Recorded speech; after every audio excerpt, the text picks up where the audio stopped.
पहिला क्वेश्चन आहे, संख्यांच्या मांडणीवरून अनुक्रमे y व z यांची किंमत काढायची.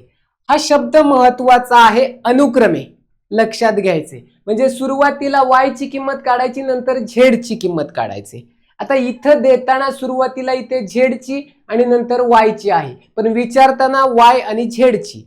त्याच्यामुळे उत्तर जरी आलं तरी आपल्याला, आपण ज्याला सिली मिस्टेक बोलतो, ते होण्याचे चान्सेस असतात.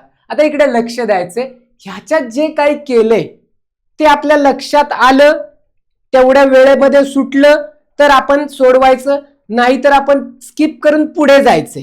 कारण हे बुद्धिमत्तेचे क्वेश्चन असे असतात की 3-3, 4-4, 5-5 मिनिटं वेळ खाऊ असतात. ओके, त्याचं लॉजिक लक्षात आलं पाहिजे. हे अंकगणितासारखे नसतात. अंकगणिताचं रीतसर कॅल्क्युलेशन आपल्याला येत असतं. आता इथे लक्षात द्यायचं, ह्या प्रश्नामध्ये काय केलेलं आहे. आता मी इथे जर 9 आणि 4 केले, किंवा हे अशा पद्धतीने गुणाकार भागाकार वजाबाकी काहीतरी करून पाहायला लागत असतं ट्रायल अँड एरर बेसिसवर. ह्या प्रश्नामध्ये काय केलेलं आहे, इथे ह्याची बेरीज 9 अधिक 3 12 आणि 8 अधिक 4 12 अशा पद्धतीने, म्हणजे 9 अधिक 3 12 आणि 8 अधिक 4 12, म्हणजे हे जे काही क्रॉस आहेत त्याची बेरीज सारखीच येत आहे. त्याच पद्धतीने सगळीकडे तसेच, म्हणजे 11 अधिक 3 हे क्रॉसची, 11 अधिक 3 किती येते, 14.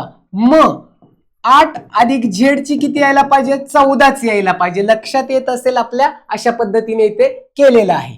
आता बरोबर आहे.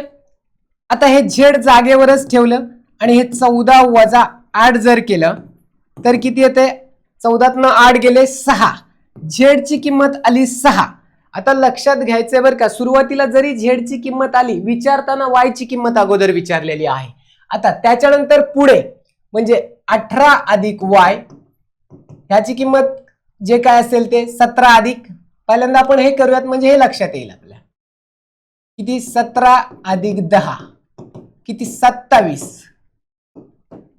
आणि सेम त्याच पद्धतीने 18 अधिक y किती आलं पाहिजे, 27 आलं पाहिजे.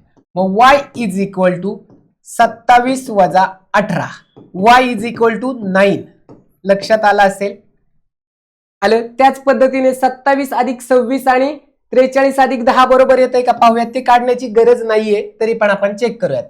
27 अधिक 26, आता 27 दुणे 54, तिथे 26च आहेत म्हणजे 53, आणि ह्याचं बरोबर येतंय का 43 अधिक 10 53, म्हणजे सगळीकडे तेच लॉजिक लावलेलं आहे.